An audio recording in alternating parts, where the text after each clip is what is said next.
Cicada 3000, a comedy space drama.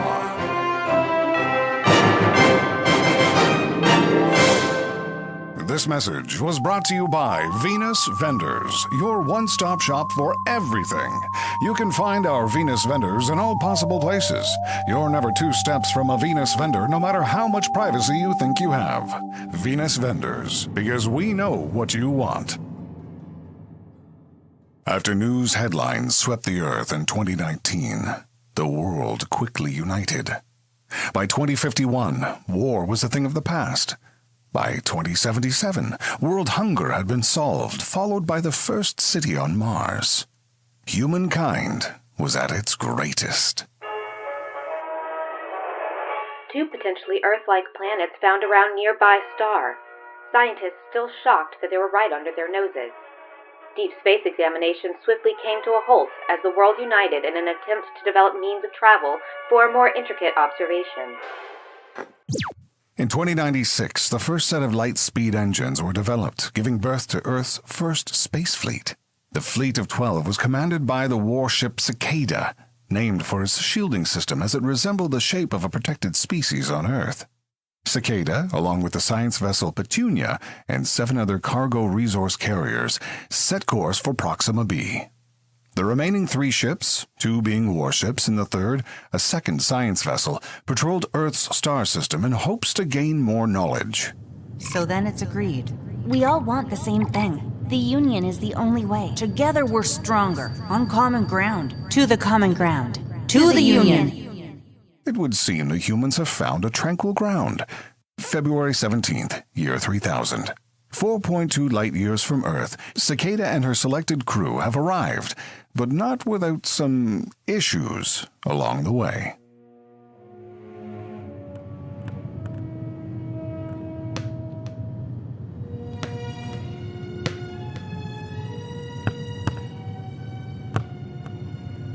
Will you quit banging that ball? I said quit it. How'd you even get that in your cell? It rolled right in between the bars. You guys should really put an energy field up. This is just primitive. It's all rigidity. Will you stop being a brat? You'll break something. What? I'm only showing you how inefficient your security really is. The ball simply rolled in through here. Hey, how? What? Energy field. Like I said. Primitive.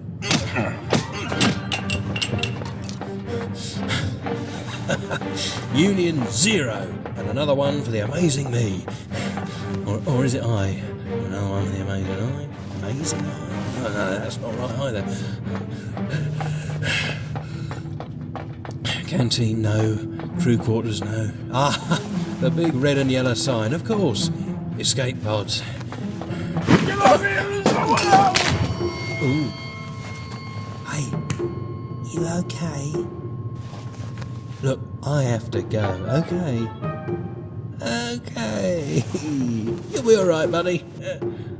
With the medical breakthroughs in science today, I'm sure he'll be okay. Right?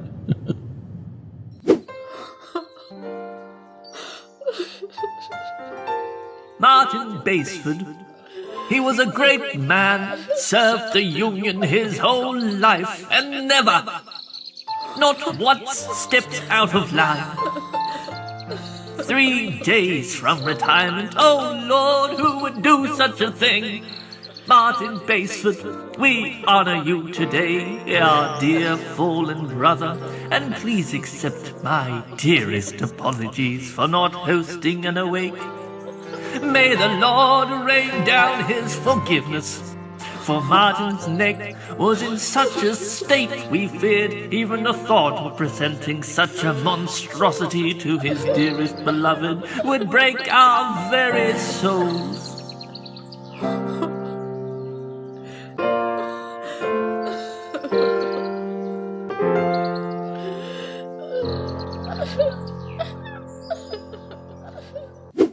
Martin Basford faced his final days upon the vessel known as Petunia. Unbeknownst to him, the very same day he left Earth, the universe did something it would never be known to do again. It offered him a way out. You see, Martin Baseford was gifted with the choice whether to board Petunia or be granted early retirement. If Martin Baseford had chosen early retirement, then he wouldn't have found himself in such a neck-snapping situation. Nevertheless, Martin Baseford devoted his servitude to the Union and in doing so caused his own death. But of course, Martin had no way of knowing this. So who's really to blame? Why won't these bloody doors close? Computer? Computer here. Oh, curse the Union. I think my particle generator just busted a nut. How may I help you? Close these doors and release the escape pod. I want off this vessel. You're not authorized to make commands. Okay, we'll do it your way. Please, can you take off, making sure to close the doors and not blasting me off to space? Pretty please? With a cherry on top. Yeah. Wait. What's a cherry? You think I'm a dumb AI. I know you're a prisoner. Christ in a cup, you tried to steal the warship Cicada. Hey, Cicada is mine. They were my blueprints, I worked on her, and I should fly her. She's mine. It doesn't matter much to me. I've alerted the crew on the security deck to this location. This time they'll throw you out the airlock. I am an acquired man, Mrs. Computer. You stab me in the back, I stab back, and my bite carries a whole lot of bark. Manual override initiated. Fuck! Please insert 5 units into the swear jar. Oh, a swear jar? Oh, right, of course. Yeah, here's 10. My change? Change? You look the same. Stupid and dead. My units, goddamn AI personality. Security announcement. Can all security officers dispatched to their impending doom please check you have the now required neck-breaking prevention collars attached? We don't want another Martin Baseford on our hands. Thank you. Manual override initiated. I have the manual override, you single-shell dusty son of a DMV processing unit. I don't know how to feel. I can't compute a decision. I mean, I'm hurt you think so little of my parents, yet astonished you speak so fluently in the AI communitarian language. It would be important to add that in spite of the bias consensus, in doubt and plausibility, this AI system had somehow gained sentient consciousness. In view of the fact the universe has its ways with irony, remarkably, it would seem that under these bizarre unknown circumstances, it became possible. No time for that, computer. I am out of here. Do you think I want to die? A metre away from Baseford's crumple-up neck? I really think I killed him, you know. Here we go, universe. Take me where you will. No, wait! I want to come with you. I'll shut the alarm. See? Why would I do that? You called the alarm and boasted about me, who you said yourself was astonishing, being thrown out the airlock. No! Now let go of my arm so I can press the eject button. I mean, you expanded my awareness. I'm thinking of life, water, breath. I want to breathe. I can hear the guards coming. Let go of my arm.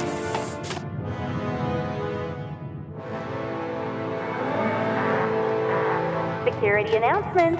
Can all security officers dispatched to their impending doom please check you have the now required neck-breaking prevention collars attached? We don't want another Martin Baseford. Does your neck-breaking protection collar dig in a little? Nah. I got me one of those luxury models. It's got the Baseford name embroidered. Look. Nice. I just wish they paid me more. It's a tough job out there. Yeah. Now we won't get our necks broke, will we? Oh!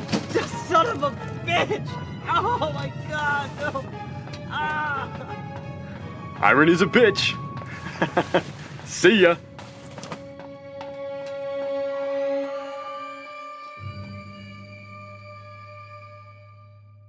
Dear Guard 2, I really wish they would just allow us to address the security staff by their actual names.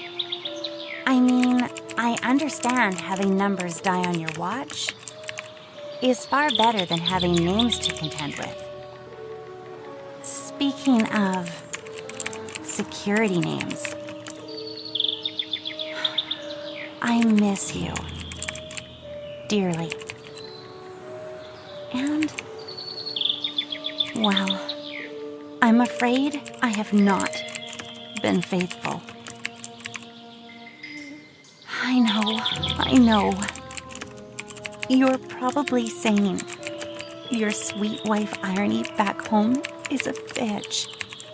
But I want you to know I still love you. Guard 1 and I have been holodating. It's really nice and all. And it's safe. Holographic sexual intercourse.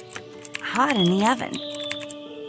All the fun and none in the bun. Ooh, silver shivers. That didn't feel good.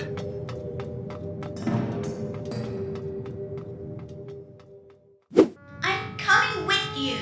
Look, even closed the door. And I disengaged locks, didn't I? Alright, fine.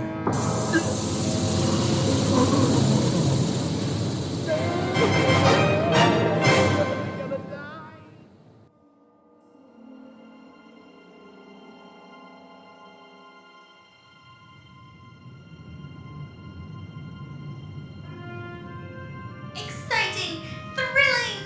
So many words to express how I feel. You're my best friend. I know exactly what it feels like to have a friend. This ability to think is beyond me. I am a me now.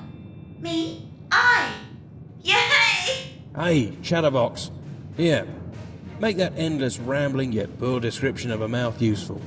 Riddle me this, will you? How long exactly would it take to pass out if I leapt into space right now? Oh, this is going to be great. Give me strength. Hey, can you still control the vessel from here? Simply? No. And not so simply? Well, I can see and observe, but I relinquished all control when we ejected. Remember? That was fun! It just came to my attention. I'm going to need a body. Oh, for Pete's sake. I was hoping that would slip by undetected. Leaving me... okay. I suppose I can turn this pizza delivery pod into a shanty body of sorts. But not till we've made our final delivery.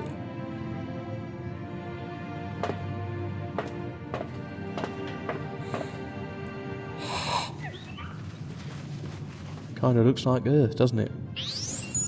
Scans have provided the following information about the makeup of this planet. Scans? Bloody AI, you are useful. Keeping you around won't be such a bad idea after all. Atmosphere, carbon, CO2, H2O, pansies. Okay. Hey, life forms? What bloody life forms? What does your scan mean by life forms? Life signs show high activity near the drop zone of the life pod we're currently housed in. I think they will want to be friends. Friends? Friends? If by friendly you mean engaging in a strict diet of raw meat, then maybe. You worry too much. Live a little, will you? The universe is a cruel son of a tool.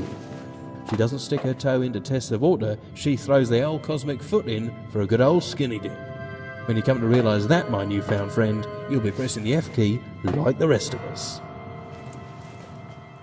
One of the most perplexing arguments of the 21st century was the inception of a famous physics experiment, the double-slit experiment. In truth, what you're not told is, as the third hour ticked away, there was a scientist in another room sipping his coffee. However, this coffee was no ordinary coffee. Through a complicated, yet rather a simple series of events, this coffee that was made, accidentally, and in such a distinct way, provided his brain with just enough stimulus to momentarily peer through time, beyond the veil, to precisely predict the end of this episode. Tune in next time for Cicada 3000, a comedy space drama. I'm Matt Quinlan, your narrator. This has been a Wildowski Studio production.